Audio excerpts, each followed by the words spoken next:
Hi there, and welcome to another episode of Jab in the Hut. I just thought I'd come on for a little chat, basically just do a wee video, put it on YouTube, and see what people think about recently what's been going on at obviously Celtic. I mean, I know the World Cup is on. I've just finished watching the Portugal Dr. Congo game, and yeah, great result for Congo. Kind of a bad result for Portugal, and I don't really understand like what's going on with all the big teams. I mean, Germany seem to be the only one that's really went gun ho here, and absolutely took it to Carousel, and you had France kind of struggle there yesterday as well. I think the most important result is obviously Scotland getting that result against against Haiti. I don't even know if I'm saying that right, but look, there we go. Tartan Army, that's this stuff. There we go. Come on, the Scots. So yeah, after all of that, obviously, I'm still keeping myself up to date with the Celtic stuff and kind of thinking to myself like, what's Celtic going to do next? We've already got Martin O'Neill, even though it took absolutely yonks for Celtic to announce it. I don't understand this thing with Celtic and announcing stuff. I don't get it. So they've announced Martin O'Neill as manager, but unfortunately there's still things happening behind the scenes with the rest of the management team. Like it's obviously Sean Maloney and Fotheringham, and obviously Gavin Strachan is going away to West Brom to work there. Which, to be honest, I think has been a long time coming. I've always kind of seen Gavin Strachan as just being a kind of spectator. I know obviously it kind of probably takes training, and he was there for that whole Neil Lennon stage when everybody wanted Neil Lennon out, and it was hard for Neil Lennon to leave because obviously he just he wanted to leave a legend. He wanted to leave a legacy and all that kind of thing. But unfortunately, it doesn't work out that way anyway. So yeah, Gavin Strachan might be away to West Brom. Don't know. Celtic will probably announce that in the next 5 days or something like that. So yeah, it comes on to obviously the big frustration in Celtic fans' minds, where it's so frustrating to wait so long for an announcement, because it feels like we're doing the exact same as we did last season. We were taking our time to get things just ticking along, getting them right, and then obviously it comes to the Champions League and we have no players in place. We think we can win we think we can get through the qualifiers with the team that we've got, obviously, or that board think that we've got. Because obviously they think that that's the end of the finished article because we did a double and all this kind of thing, and all they really focus on is domestic success anyway. So as good as that is, and obviously that gets us qualifying for different things like the Champions League, like obviously it gives us like a second chance to get into the Europe with Europa League as well. It's one of these things that really frustrates the Celtic fans, because it's like we always say, you can't give the Celtic fans Champions League and get past the group stages, and then or the big group stage, and then think to yourselves that that's it, that's all you have to do, and then diminish the team the next season and leave them with absolutely nothing. You have to keep moving forward, and every Celtic fan keeps saying this to the board. Now, I think the board's problem right now, and this is just me speculating, is I think they're fighting with each other. I think Dermot Desmond has literally threw his fucking dummy at the pram, and he is he's on the golf course and he's greeting and he's banging his horns off the green. He's flinging his golf clubs everywhere. He's trying to fight a crocodile. It's just one of those things that I think is actually happening inside the board. And in a way, is this not what the Celtic collective wanted? Is this not what the Celtic fans wanted? They wanted them to start arguing with each other. And I think maybe this is what's happening, because surely with all the don't buy the merch fans not going to certain games and not paying tickets, not giving them any kind of money whatsoever, would this not make them think to themselves, right, do you know what, maybe we should do things a bit differently because this isn't going to go well for the season after?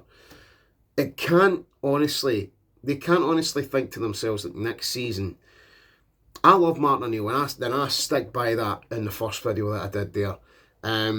I stick by that. I love Martin O'Neill to absolute bits, and I am so glad that we've got him in, and not some muppet in Robbie Keane who only has basically no experience in building a team. Right now, I believe that Martin O'Neill has got experience in building a team because he done it the first time. All right, okay, already had Larsson there, but he brought players in to help Larsson like Sutton, Hartson, Moravchik, Valharin, people like that.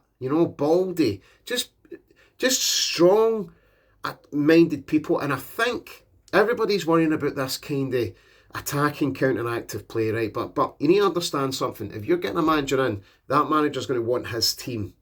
He's not going to want somebody else's team. No. And I've heard this in fan forums as well, as obviously podcasts and stuff like that. Like there's certain podcasts I listen to. I don't want to say any names just in case I become too popular and I hang with these people into the mud.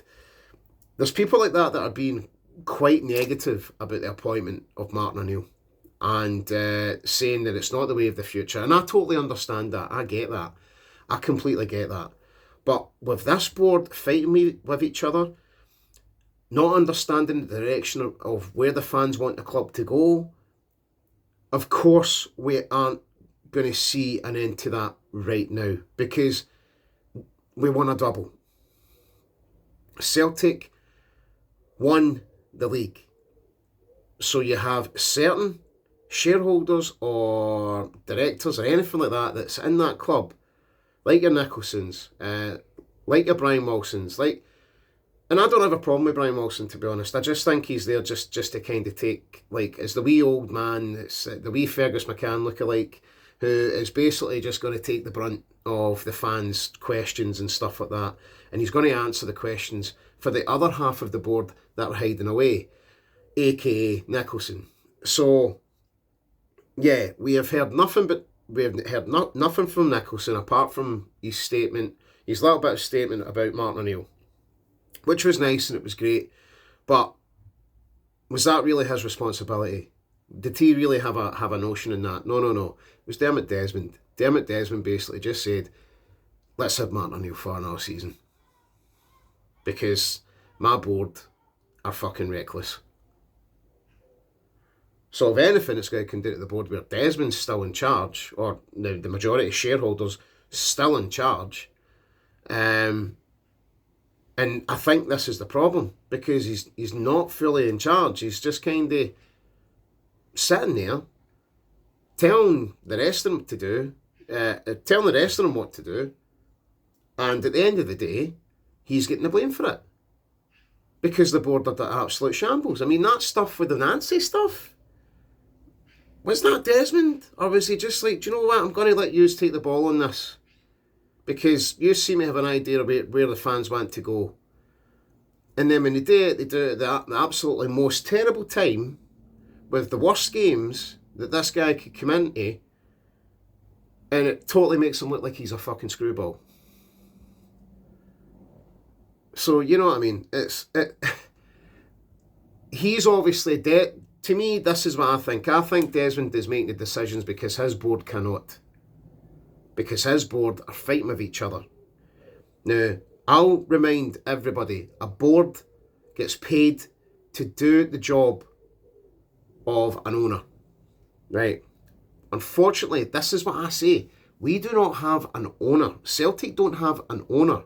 They have shareholders, and they have a majority shareholder that acts like an owner. Now, you could say this is a bad term for Dermot Desmond, because obviously Dermot Desmond wanted Robbie Keane, right? He's trying to think about the future, and I totally get that, right? But unfortunately, Robbie Keane is not the man to rebuild Celtic or the team that's going to go forward next season. Now, my thinking is, if you're going to build a team, you're going to struggle next season. Because you need to find players. You need to make the players work.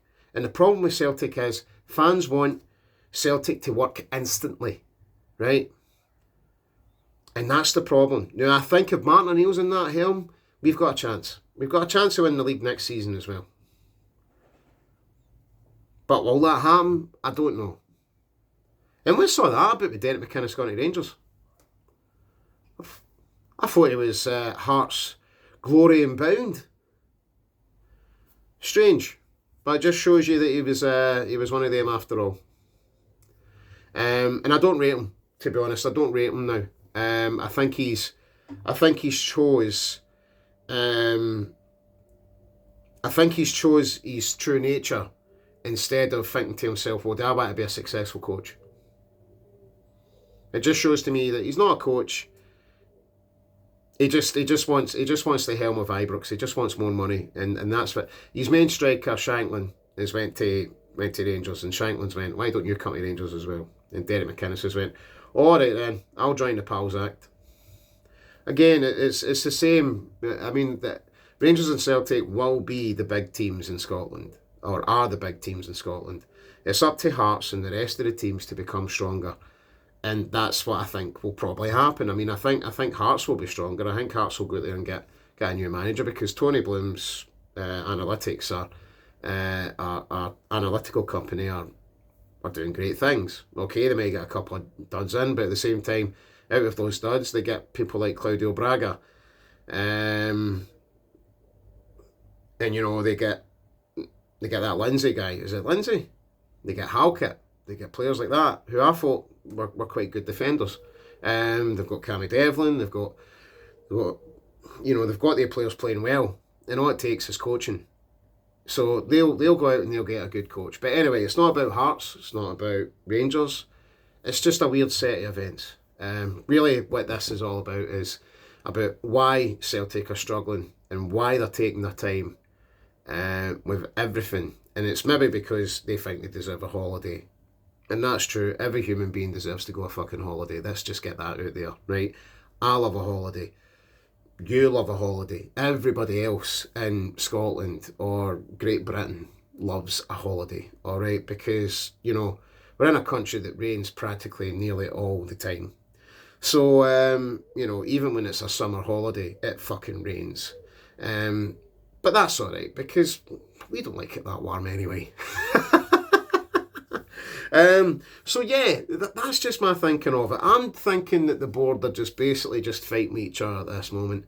Martin O'Neill's the unity bomb that they absolutely need. I am 100% behind Martin O'Neill. I hope to God that, I mean, the other rumours are that Sean Maloney and Fozzie want to play a different system than Martin O'Neill. But Martin O'Neill's the manager now. He's been captain to manager, and then that's it. He has the title. So what's probably going to happen is because we're hearing rumours about Efren Juarez to come in, and I don't know what he's done. I don't know what he is or what he can do, and apparently he's going to be like the next Celtic coach going forward. I don't know what he does or what he does, or what kind of style of football he plays. But I'll be honest, it's probably a transfer market bidding, to be honest, because the Mexican players aren't half bad in that league. And if he's been coaching in the Mexican league, then at least he knows some of the players there, and at least Celtic can get them for a bargain price. The same with Wilfred Nancy. Trust me, it's happening. So if Efren Juarez comes in, then that's probably the play of the game. It's because he knows players, and he can, if he's there, then at least he's a Mexican and he can give them the tale of Celtic. And do you know what? I wouldn't mind a couple of Mexican players at Celtic, to be honest. I wouldn't. I think they do great things. You know what I mean? I mean, that Mexican team played quite well in the World Cup there. So, yeah, I'm all for it. If you want to bring your Mexican players to Celtic, fucking bring them. Absolutely. You know what I mean? Like, I don't care. Get as a striker, get as a defensive midfielder, get as a centre-back. Get us, get us an attacking midfielder as well. Get us some wingers. Whatever you find, just come on. Because I mean, if that's the thing, if Sean Maloney and Fozzie are arguing with the board and Martin O'Neill, then I'm sorry, you don't need that. We don't need that. We want unity, and this is what we all talk about. I want unity. I know we're getting to this point where, I still stand up for the same things. I want this board. I want a few board members to leave, right? And I want it to stop being this pals act, because we need to start thinking like a forward club. Every other club are doing it, like I've said before. Every other club are doing it, and they're getting better and better and better. You know what I mean? Like, it won't be too long before the 10-year plan hits, and we've got a Bodo Glint winning the Champions League, and we're sitting there and going, we could have done that. That's all I'm saying. All right, fair enough, I might be a bit out of my league with that, but it's true. It's absolutely true.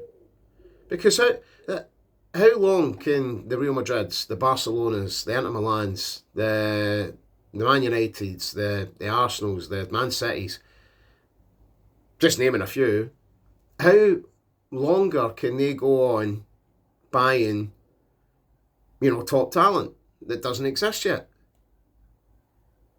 You need a team to go out there and find it, and that's what they're doing. They're going to other leagues and finding that talent.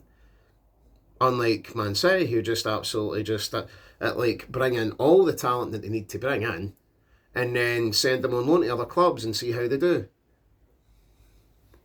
In a way, I think Celtic have probably tried that, but it's failed miserably, because Celtic fans here have a player coming in, and then instantly we want to see them do well. Instantly. But it takes a wee bit of growth, I think. Anyway, yeah, that's just my opinion. I love Martin O'Neill. I love that he's back, but god damn it, Celtic, you need to get together on this. You need to start talking to each other. Stop phoning out with each other, right? Get that Nicholson out, get that McKay out. Just people that are just like no doing their jobs. Do your jobs. That's all Celtic fans want you to do. It's just do your job. You're getting paid fucking 800,000 a year, right? Maybe even below that, but that's still fucking good enough to do your job. Come on. Anyway, I'll see you later. Doing something means everything, and catch you later. Love yous. Bye. Mwah.